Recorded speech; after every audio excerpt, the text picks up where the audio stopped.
Everyone, and thank you very much for joining us for our webinar this evening. We are talking tonight about growing Ontario's Greenbelt. So we're going to be talking broadly about the importance of growing the Greenbelt to maintain, restore, and improve our natural areas, waters, and farmlands, as well as hearing from speakers from the Grand River watershed in Brantford, Brant, and Wellington counties about the issues that impact their communities and the importance of protecting the central Grand River watershed, including the Periscott Moraine. My name is April Wepler, and I'm the Engagement Coordinator for the Healthy Great Lakes Program at the Canadian Environmental Law Association, or CELA. And we're pleased to be hosting the webinar this evening in partnership with a number of local groups, and you'll hear from all of them in short order. I'd like to start with a land acknowledgement. I'm calling in today from Guelph, which is situated on the ancestral homelands of the Anishinaabe peoples, specifically the territory of the Mississaugas of the Credit First Nation and the Six Nations of the Grand Watershed. We are hosting our webinar today on Zoom, and we're using the webinar platform. So if you're new to this platform, you'll notice that your video and your microphones are all turned off and you don't have the ability to turn them on. That's just to protect the sound quality of the session and the recording. We will be recording the presentation today and making it available after the session. We won't be recording the discussion portion towards the end. So we'll let you know when we're shifting from our presentation portion into our discussion portion. We do want to hear from you today, however, and we're going to do that in two ways. In a few moments, I'll be using some polls to ask you some questions, and we're also going to be using the Q&A feature. So we don't have the chat feature operational tonight. You won't be able to put anything in the chat, but there's a Q&A feature. So if you hold your mouse over the bottom of your Zoom window, you'll see a series of icons, including a little Q&A icon. Click on that and you can put a little hello and welcome note in there, or you can ask any questions that you have of any of the speakers throughout our presentations, and we will be taking those questions towards the end. There is also the option to upvote a question if somebody asks a question that you also have.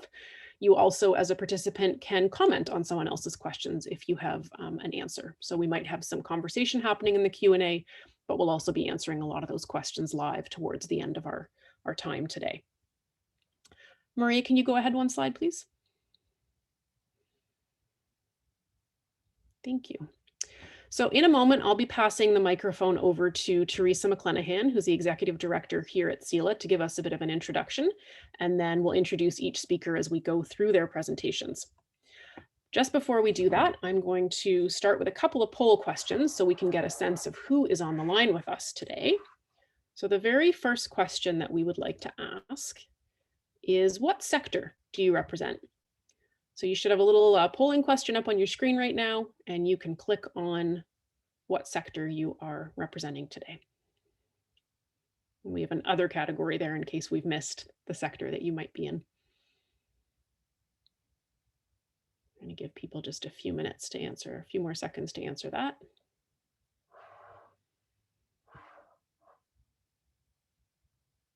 Okay, and I'm going to show you our responses here. I think we have lots of people coming in as concerned residents or community members, and then lots for environmental organizations as well. And then our next question that I would like to ask everyone is where you are located. So we do this by watershed, just to make it a little bit more fun. And if you're not sure what watershed you're in, that's okay. We have an unsure category and then an other as well if you're from outside of the Great Lakes Basin. 9 times out of 10, Lake Ontario wins on this one, but I'm wondering if tonight we might see Lake Erie pull ahead.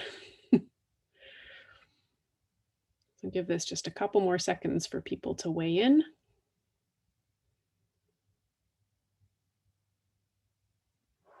Okay, and let's show you the answers. Oops, sorry, 1 second. Here we go. So Lake Erie is the winner this evening. Lots from the Lake Ontario watershed, somebody from up in Lake Huron, that's great, and then a couple of others. And the last question that we ask, and this is really helpful for our speakers to just get a sense of how much knowledge there is on the line already.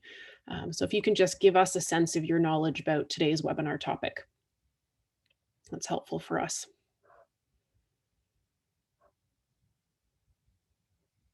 I'll just give this a few more seconds.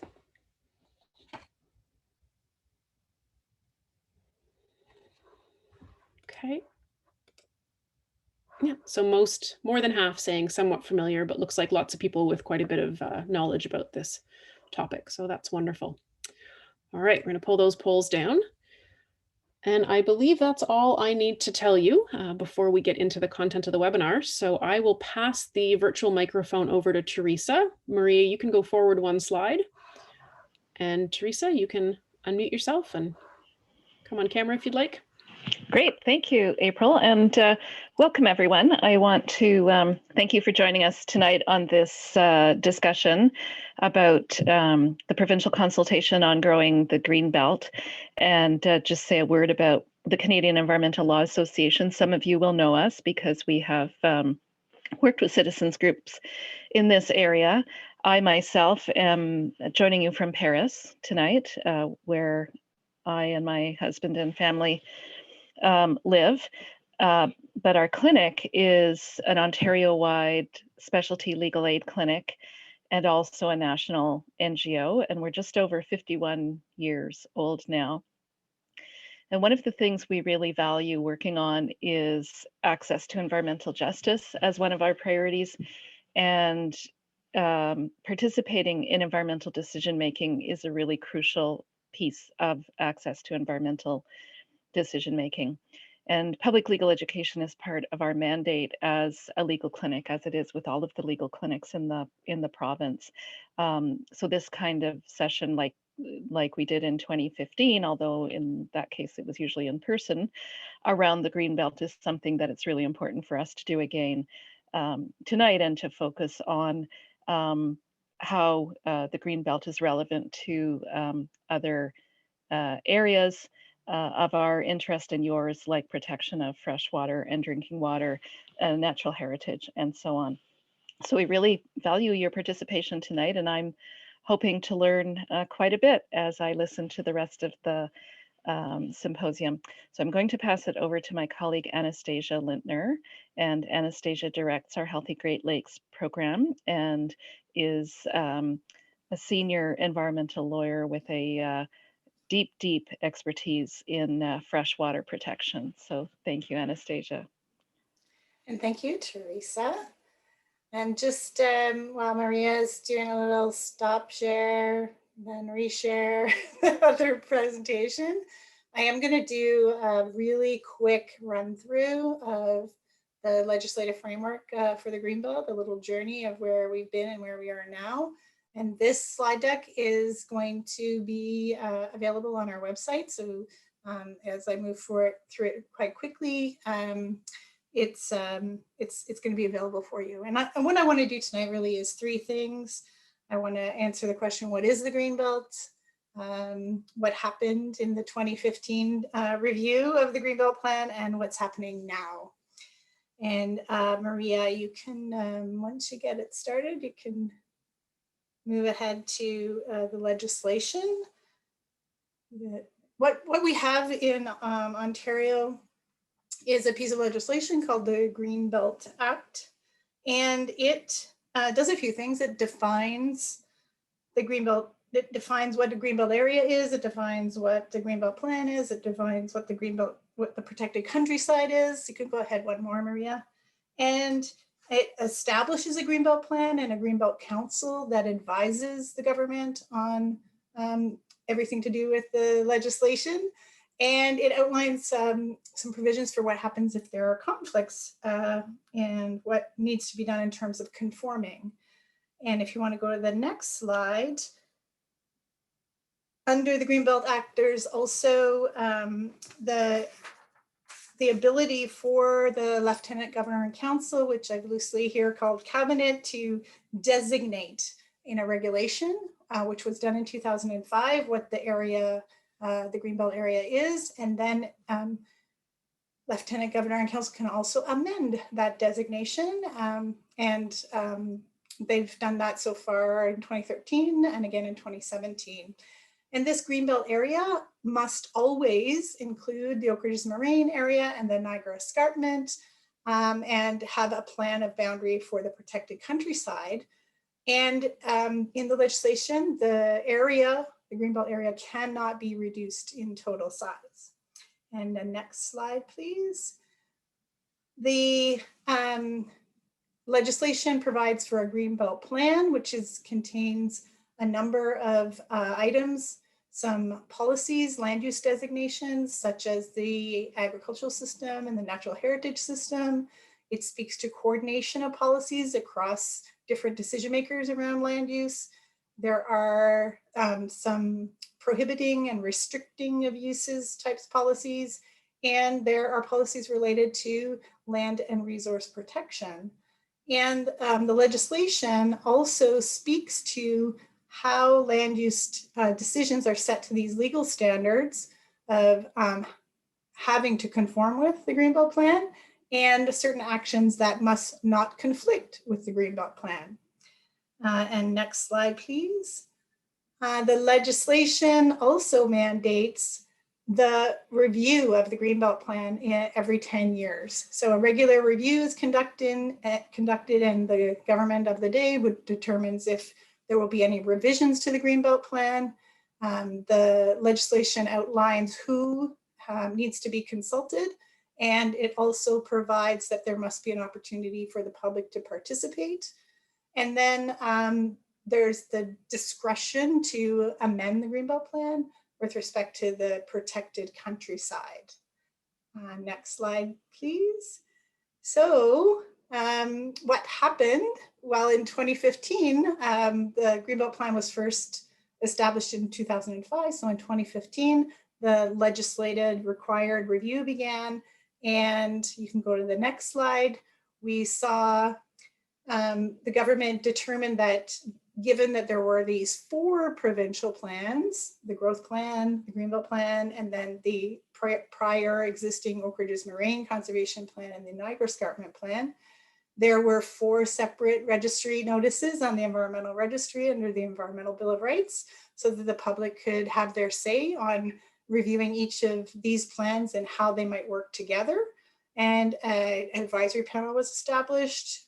That advisory panel conducted numerous town halls and had staff in the ministries do research and made a series of recommendations and spoke to 6 strategic directions that ought to be taken and a number of recommendations that supported that. And we saw the update of the provincial plans, all 4 of them, in 2017. And the next slide, please. One of the recommendations around natural heritage and protection was that the government was advised by this expert panel that it would be really important to conduct a comprehensive consultation that looked at how the Greenbelt could be expanded to do a better job of protecting natural heritage and water, in order to ensure that when we're accommodating the growth, we will also have resilient landscapes and be able to, have nature, have water, have a future that is climate resilient for all the growth that's happening. And there was a consultation that happened, and you will know, some of you may have been at one of the workshops that we held in person in February in 2018. Somehow we drove all over the area related from the west to the east and north and south of the Greenbelt, and didn't hit any winter storms during February 2018. We had in-person workshops, and some of the local groups that helped us host those workshops are the same people you'll hear from tonight. We listened to what people had to say about expanding the Greenbelt for the purposes of protecting water and nature and ecosystem integrity, and we submitted a number of recommendations. A decision notice was just posted with respect to this consultation that says that the current consultation opportunity that I'm going to talk about next will take into account. So the government is committed to growing the Greenbelt and will consider everything that people submitted in 2018 in this consultation. So Maria, what's happening next? You could just go one more forward. We have this open consultation a proposal on the environmental registry with a deadline of April 19th about how to grow the Greenbelt. There are 2 specific areas, and you're going to hear our speakers tonight talk about some of the ways in which it has been proposed that the Greenbelt be grown. And they also have these open-ended questions about other potential areas to grow the Greenbelt and other priorities that should be considered. And so I invite everybody to get involved. Under the Environmental Bill of Rights, you can have your say and talk about how you support growing the Greenbelt and how it needs to be expanded and where and in your own communities. So one more is just how to get in touch with me. I'm sure you have lots and lots of questions that I couldn't have answered in this short overview. And this is our first information session. It's our intention at the Canadian Environmental Association to provide more materials as we go through. So ask your questions, even if we can't get to them tonight. Get in touch with us again or follow us, follow the materials on our website. And thank you very much. I'm going to hand it back to you, April. Thanks very much, Anna. That was perfect and wholly efficient. That was a lot of content to get through. Well done. Okay, so we're going to give Maria a moment to switch our slide decks, and then I'm going to be passing the microphone over to our next speaker, who is Joan Faw from Langford Conservancy and from Sustainable Brant, Better Brant. So Joan, whenever you're ready, you can unmute yourself, you can get your webcam going, and Maria, you can put Joan's presentation up as the next one.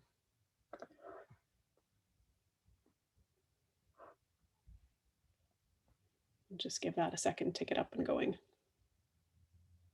Great. Joan, take it away. Good evening. I am Joan Fox. I live in Paris in the County of Brant, and I would like to try and provide you with some perspective as a resident of the County of Brant and what I've learned through participating with Better Brant Langford Conservancy about expanding the Greenbelt. Next slide, please.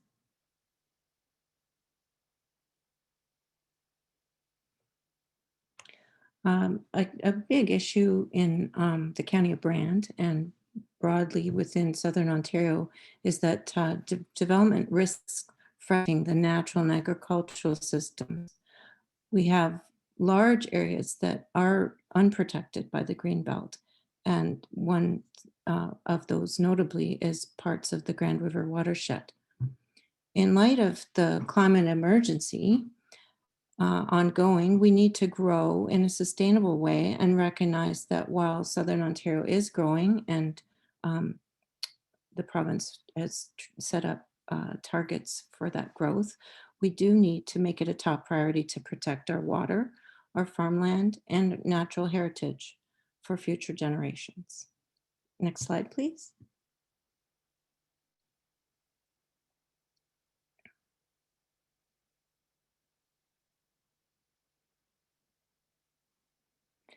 So that shows the Greenbelt, the existing Greenbelt in the shades of green. And you can see the Grand River watershed in the light blue with the dark blue outline. You'll see, if you're familiar there, that the only section that's formally protected by the Greenbelt, the only section is just part of the city of Hamilton and slightly north of that. A great deal of the Grand River watershed remains unprotected. And you will also note that the County of Brant and the city of Brantford sit squarely, almost entirely within that Grand River watershed. The city of Guelph, Wellington County, and the region of Waterloo are also largely within the Grand River watershed. So the Greenbelt, as we've heard from beautiful description from Anastasia, permanently protects prime farmland, especially cropland and environmentally significant land from inappropriate development, and has been successful in nature, water, and farmland, preventing costly and inefficient sprawl. However, like in the County of Brant, we're seeing rapid growth This is mandated by the province, and there are concerns about this rapid growth.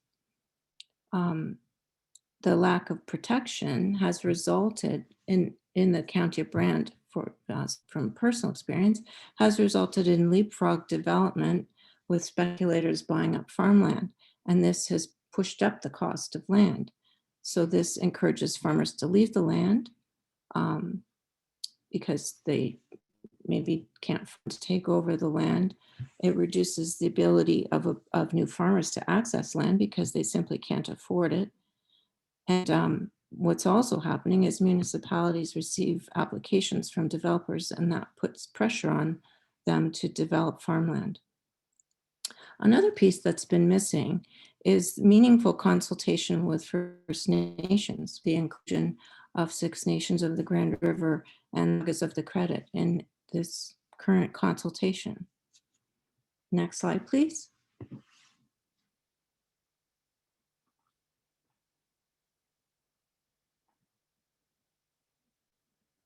So from the work that was done in the consultation prior to this one, the review that started in 2015, a tremendous amount was done. And this proposal become known as the Blue Belt. So the Blue Belt is an area that's already been proposed to expand the Blue Belt, or the Green Belt, sorry, and it's shown in blue in the regions all around the outside of the existing Green Belt. So we can make use of this work. We don't need to reinvent the wheel. It shows areas that are established based on providing contiguous protection for water, land, and natural heritage.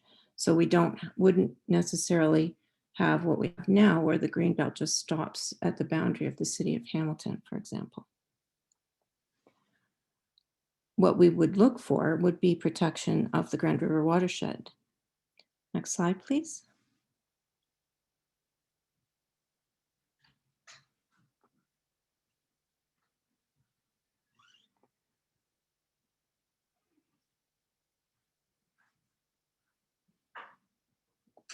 And this is a closer view of this blue belt.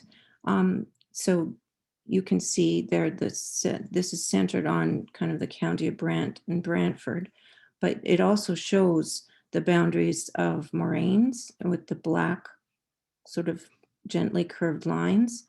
You can see the settlement boundary for Brantford. And you also see that that blue belt almost covers the entire county of Brant. Official plans are currently in process for municipalities that are to be completed. This is a mandate from the province. They are to be completed in 2022. The official plans are mandated to take into account projected growth and density targets that go out not just to 2041, it's been extended out to 2051. An important piece to support protection is for municipalities to maintain existing settlement boundaries and not spill out over onto farmland. So if there's that combination that kind of locks in protection where municipal settlement boundaries are fixed and there's no plan to expand, and we have Greenbelt protection. Next slide, please.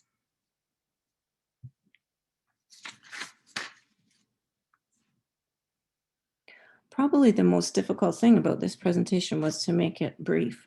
And I'm aware there's just a tremendous amount of information. So I wanted to share with you that Better Brant has produced videos that are really excellent. There's 3 videos, one called Water, one Farmland, and the third one is Sprawl, that are available on YouTube. We'll share those links.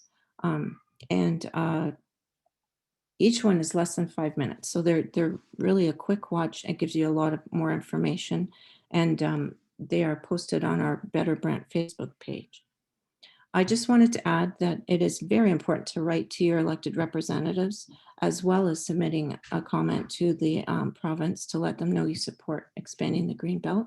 I thank you for participating, and I thank CLF for hosting this webinar. Great. Thanks very much, Joan. And yes, to Joan's point, we will be sharing not just the link to the recording of tonight's sessions, but any links that come up throughout the presentations we can include in an email to all of you after the session. So thanks very much, Joan. As Maria gets our next presentation ready to go, I will introduce our next speaker, who is Mary Lou Knechtel with Brant Land Trust. And Lou's going to talk to us a little bit more about the local community. And Lou, you have about 5 minutes. Whenever you are ready, you can turn your webcam on and unmute yourself and get started. Thank you, everyone, for joining today. The Brant Land Trust was formed about 10 years ago, but it's starting to get active right now. We cover the geographical region of the County of Brant and the City of Brantford. These lands are the traditional territories of the Neutral, Haudenosaunee, and Anishinaabe peoples. Indigenous peoples lived all through the watershed here, going back 10,000 years at sites like Blue Box, Double Take, Hot Springs, and Davisville, all located in Brantford Northwest. Now this picture is a picture of the miners back in the 1800s. Gypsum mining was done widely from Brantford to Paris and beyond. The plaster mines were located along the Grand. When they could not be used anymore, the tunnels were sealed and flooded with water to keep intact. Today, many of these tunnels have collapsed, leaving behind sinkholes and caves. And of course, these are the areas where a developer maybe wants to go or not, but we still have to look at the past history of the mines. Also, our focus with the Brant Land Trust is going to be on the waterways. They used DDT to spray for mosquitoes locally, and there was a lot of devastation that happened because of that. So the Grand River today is a totally different river. It's designated under the exceptional waters, and some of the best fishing in all of Canada happens in the Grand. We have the bald eagles, osprey, and herons returning. So there's some good news parts to the story, but we can't let our guard down. So could I have the next map, please?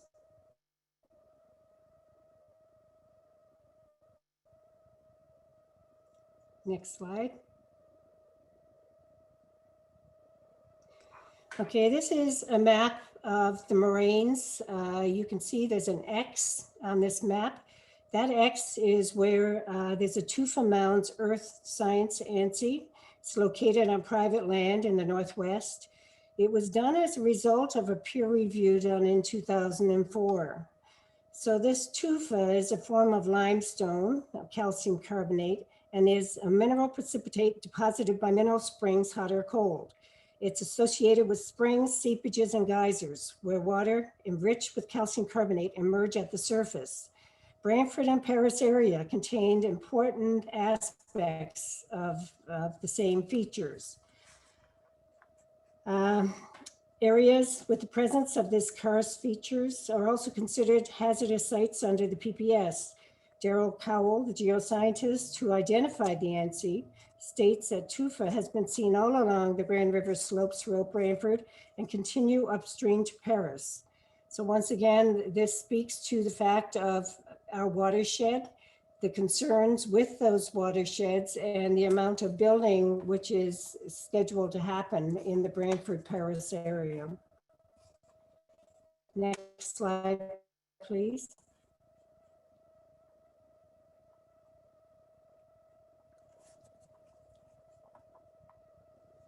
Next slide. Okay. Now this is a copy of the Waterfront Master Plan, the open space designation. And this pertains a lot to the Northwest area. The planning document designates the Northwest area as open space. However, developers and stakeholders launched lengthy hearings to allow them the right to build. The city of Brantford and Ohsweken use the Grand River as their sole source of drinking water. Much of the area north to Paris is shallow, and the Northwest area of Brantford is considered as a source water protection zone. The city of Brantford's water intake is downstream from this area. So if a spill occurs, the only safeguards the city of Brantford has is to close a canal, which can only provide temporary water supplies. Okay, back before the waterfront master plan was initiated, it still was only adopted in principle only. So the city of Brantford has just completed their own official plan, whereas the county is still working on the updating of a new official plan. So in summary, for now to extend the Greenbelt to include the Paris Gulf Moraine, and you could see from that map, just how much moraine is around. We have a lot more information today about the grant. The wetland compensation clause were pulled from a previous official plan, and building and housing with high water tables is going to be problematic. Residents do not want to become saddled with extra expenses when housing plans have been approved in areas that should never be built on. So the province of Ontario needs to redesignate areas of concern along the Grand, and areas upstream from the city of Brantford's water intake need priority and need to be designated as protected areas, just as the Oak Ridges Moraine Conservation Act protects their water source supply area. The Grand River watershed needs a land use designation to define what it actually is. And it is a significant moraine, just as much as the other moraines going down to the Oak Ridges or the Niagara area. And now is our time. There's a lot of proposals happening for building around the Brantford area. And I know for a fact that the city of Brantford did support a lot of the activists that were present in for the Northwest discussions. However, this map wasn't agreeable to a lot of developers. Getting the area swung in under a bigger umbrella of the Greenbelt is the best option for everybody, both the County of Brant and the City of Brantford. So basically that's all in my presentation. Thank you. Thanks very much, Lou. That was great. I am going to, yeah, you can stop screen sharing, Maria. That's perfect. I am going to invite Dave, our next speaker, to start his video. And I'm going to invite him to unmute now. And while we're working that out, I will introduce him. So Dave Newman is former mayor of Brantford, former provincial MPP, and very much a current defender of the Greenbelt. So Dave, you are successfully unmuted. Are you able to start your webcam up?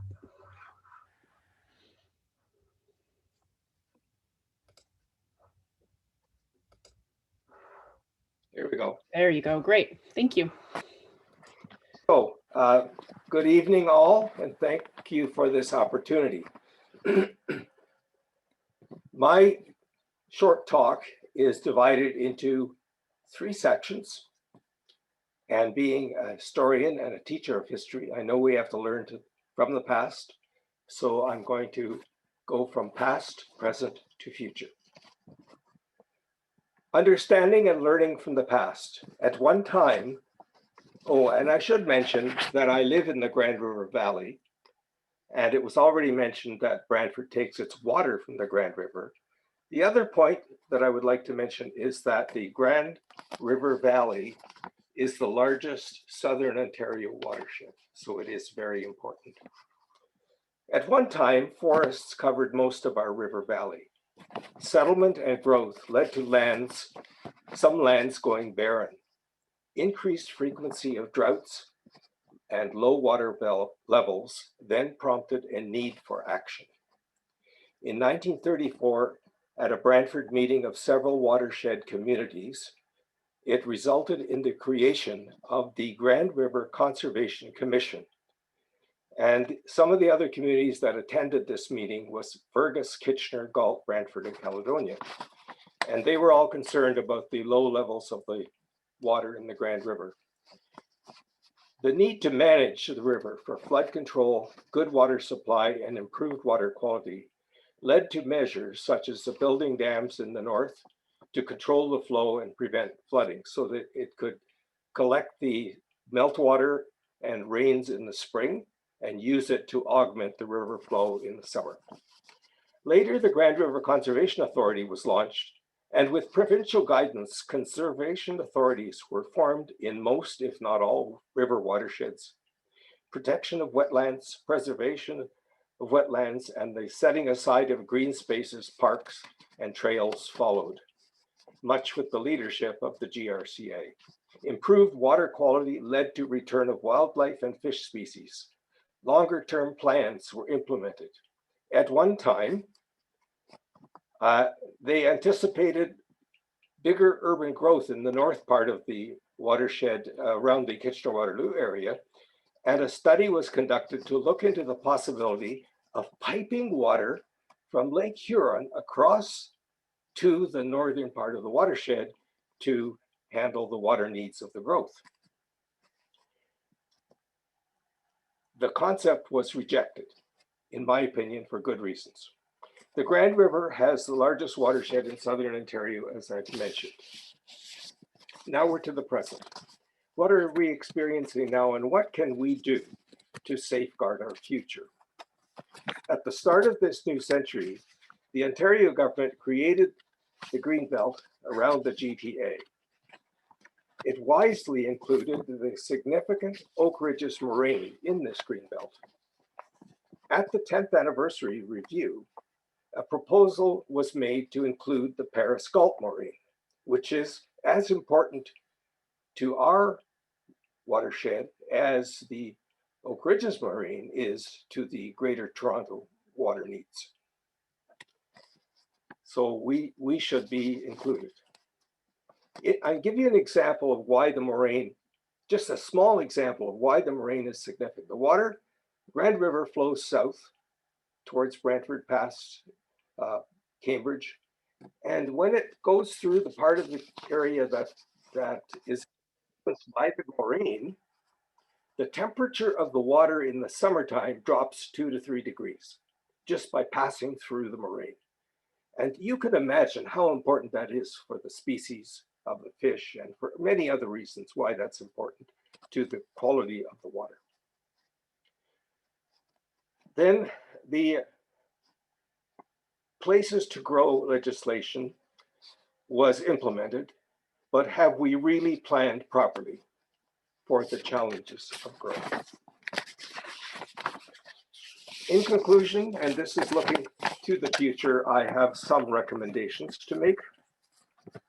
And by the way, I was very active in the 2015 review, and we initially in our city, we were left out of the consultation. They were all in the GTA area, and we persuaded the government to hold one in Brantford. And we had, I think, 100 people at the Best Western who looked at the whole thing, and they were all in support of protecting the Paris Gulf moraine. So here are my recommendations. Include the Paris Gulf moraine in the expanded Greenbelt, but strengthen the protection of moraines inside Greenbelts. I think that's important. Take measures to protect our source waters throughout the watershed. 3, strengthen, protect, and enhance all wetlands. That's important for source water. Engage in proper protection of forested areas. Remember, I started my talk by saying that there were many, many forests up and down the Grand River at the beginning, and many of them were taken down, and some of them very, very quickly, and that affected the quality. So let's restore the trees. The suggestion of building a pipeline, a water pipeline from Lake Huron was a bad idea for many reasons. We must assess our urban growth realistically to determine a strategy that includes the ongoing assurance of the adequate supply of clean water. This can happen through good conservation measures in greenbelts, but that strategy needs to be fleshed out because I don't think we want that pipeline. One of the concerns they had at that time is it brings the water from Lake Huron, gets used in the Grand River Valley, and then flows down the Grand River into Lake Erie. So does that environmentally make sense or not? Lands along our rivers and streams should host green and protected shorelines.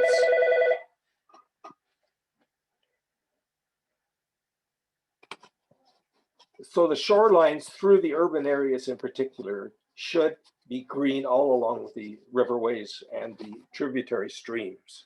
This is important for the protection of the water.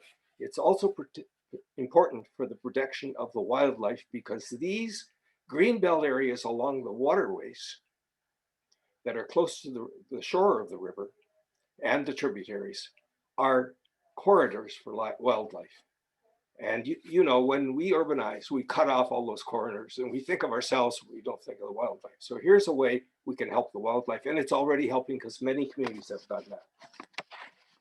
So that is my list of recommendations. I will finish with saying, let us learn from our past mistakes, commit to making decisions that protect our environment. We must enhance the prospects for improved quality of life for ourselves and those who come after us. Water supply and clean environment are essential for all life forms and essential prerequisites for a good economy. We must protect in such a way that it is respected by future governments. I must say that after World War II, Britain brought in green belts around a lot of their major cities. They're still there. Nobody screwed with them. Somebody came up with the idea of Central Park in New York. Nobody's saying develop it. It's still there. So don't mess around with the green belts once they're created. Thank you.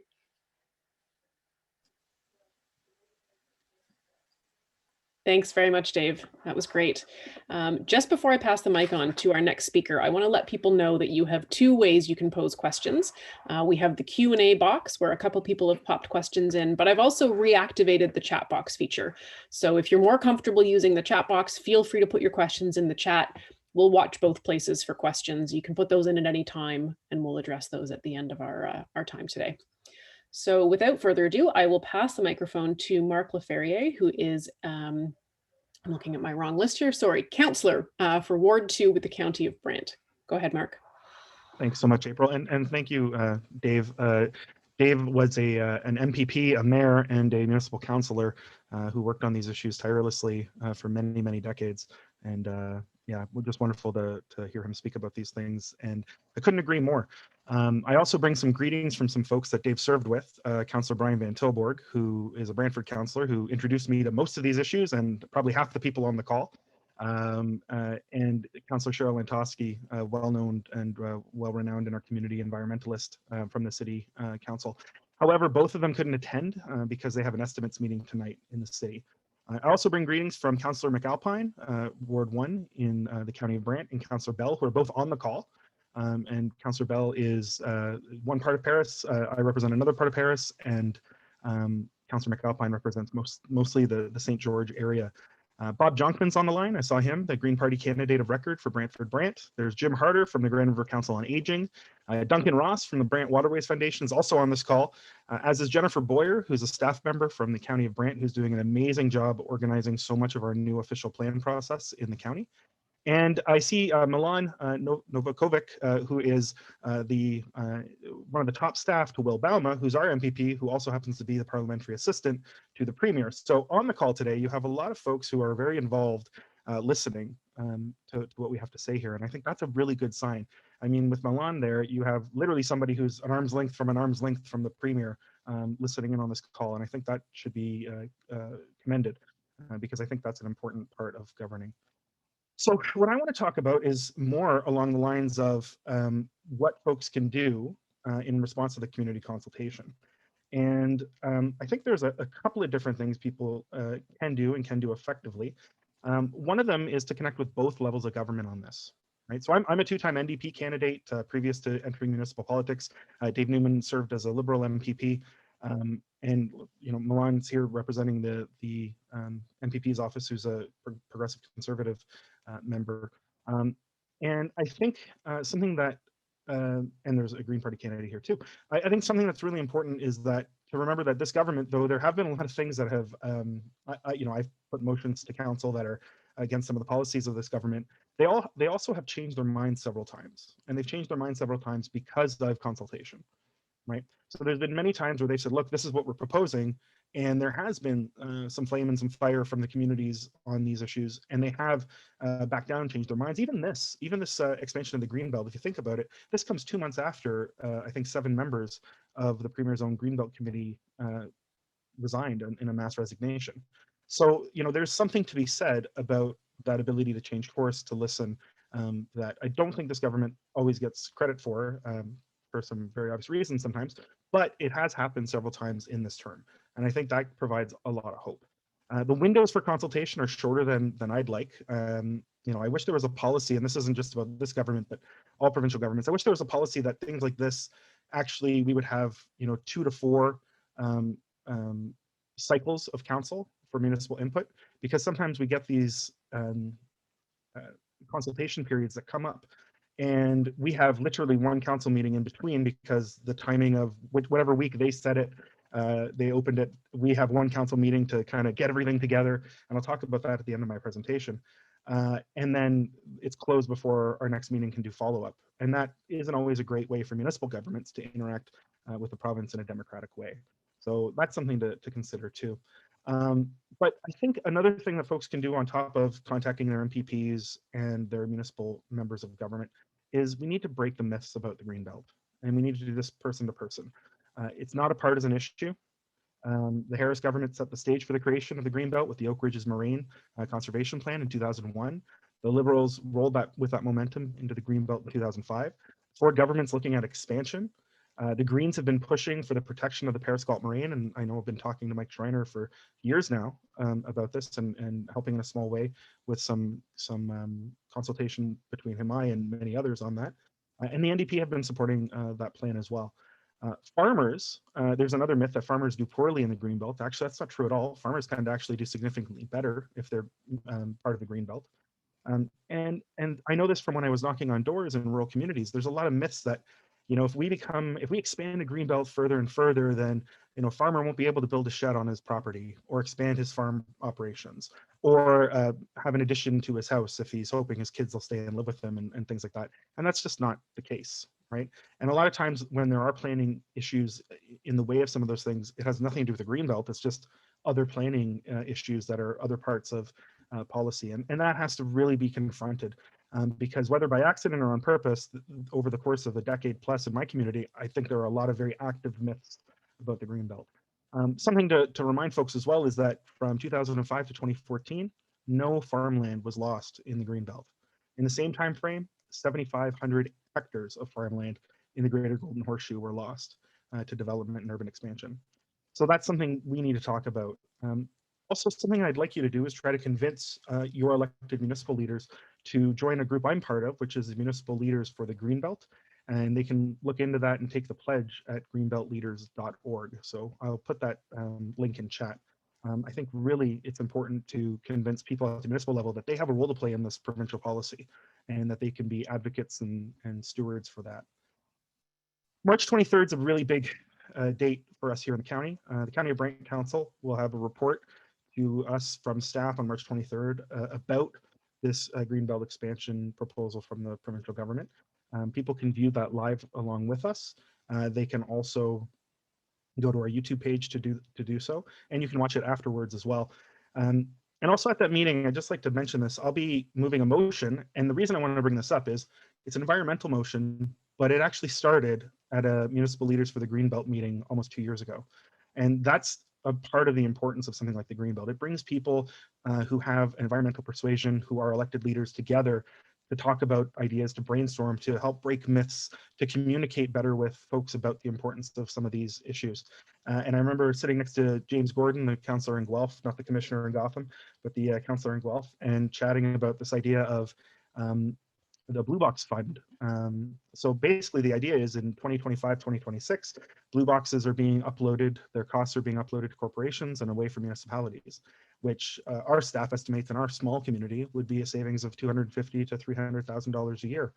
And that'll just get absorbed into municipal coffers, into municipal budgets as a 0.002% decrease in taxes.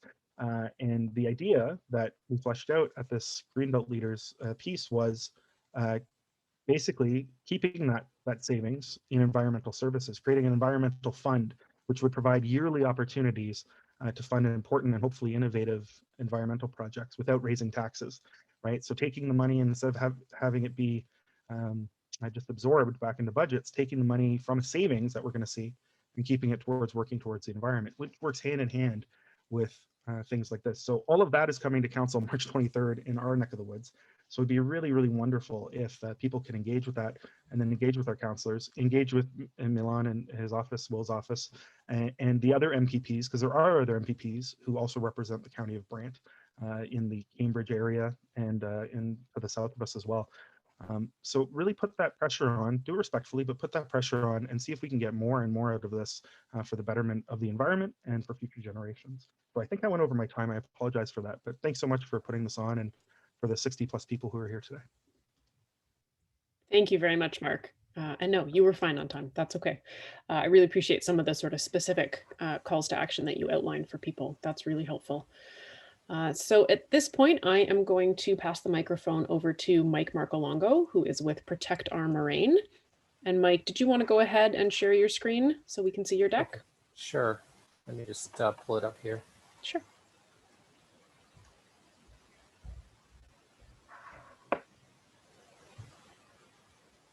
And I'll just remind anyone who's joined us in the last minute or last few minutes that you can share any questions both in the chat box and in the Q&A box. And we'll be taking those in our discussion period. We're scheduled to go right to 8:15 tonight, so we still have lots of time for questions after Mike's presentation. Sorry, having some issues here. I'm just trying to get to the bars in the way here. That happens with the Zoom bar sometimes. Yeah. Let's see. If you go to the bottom right-hand corner, Mike, you've got another little presenter icon down there you can click on. Very bottom. That little, there you go. To the right one. This one, slide. Yeah, awesome. You got it. Thanks for the coaching. No problem. All right. Thanks for allowing me to participate tonight. So Mike Marcolongo, a co-chair with Protect Our Moraine. And I'm just to the northeast of most of the participants on tonight's webinar in the city of Guelph. And we have, Protect Moraine has been organizing around the city of Guelph's largest expansion. So the city is moving south here in Wellington County, and through the Clare Multi-Secondary Plan, which started in 2015, the city is proposing to accommodate up to 25,000 new residents on the Pearscott Moraine. So it is, as I mentioned, the largest expansion, and there are a number of concerns because it is moraine land, and of course, the Pearscott Moraine has been mentioned a few times tonight. We've had a number of successes, and I won't get into all the details because of the time limits here, but I think one of the major successes in terms of this coalition is really pushing city staff to acknowledge that there wasn't enough parkland and making parkland dedication a hot button issue. We also assisted our local MPP, Mike Schreiner, in with Bill 71, which is the bill to protect the Pearscott Moraine. I'm gonna lead us down a little different path tonight, which is the growth around the Greenbelt. So there's been a lot of conversation and discussion around the Greenbelt, and I see that, as you probably know, the growth plan is the flip side of the Greenbelt coin.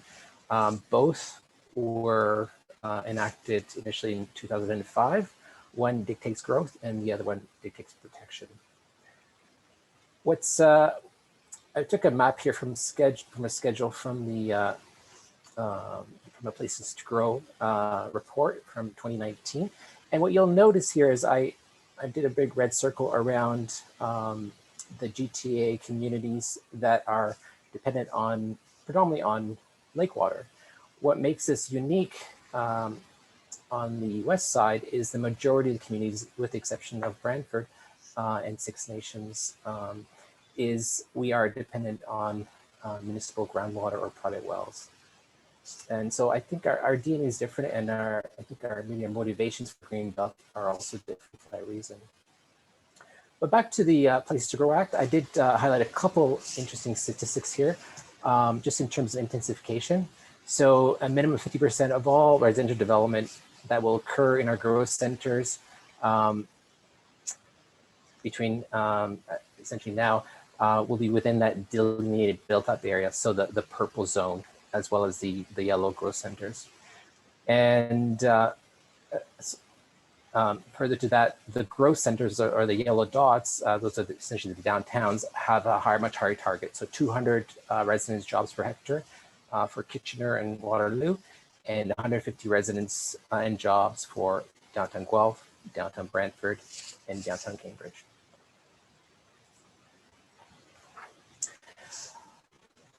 Which brings me to the next slide, which is the growth projections. So these are all provincial projected populations. And if we look at the key counties and single-tier municipalities in the area, we currently have a population of 930,000 residents. And that's using the 2016 census plus some of the projections that have been made out there. And by 2041, these municipalities are expected to accommodate 1.386 million residents. So that's an additional 458,000 residents. That's a significant increase. We're talking 1/3 more residents in the next 20 years. So I just want you to kind of grapple with that for a minute. That's significant. 1/3 more housing required, 1/3 more cars on the roads, 1/3 more water requirements. And that's going to bring me to the next slide. I'd like to make the case that extending the Greenbelt west is about protecting our region's water belt. And this is stats taken from the GRCA website. So the Grand River watershed has a population of about 1 million people. Most residents live in these 5 cities that I previously mentioned. And about 70% of us depend on municipal wells or private wells, with another 20% depending on the Grand Narragansett rivers.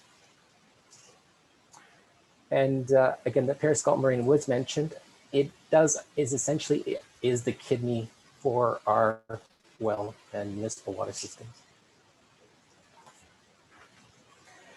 Now, if you go back and you look at the Greenbelt report, both the 2017 plan, but also the earlier plans, the focus there was really on protecting farmland, protecting forests, wetlands, and watersheds.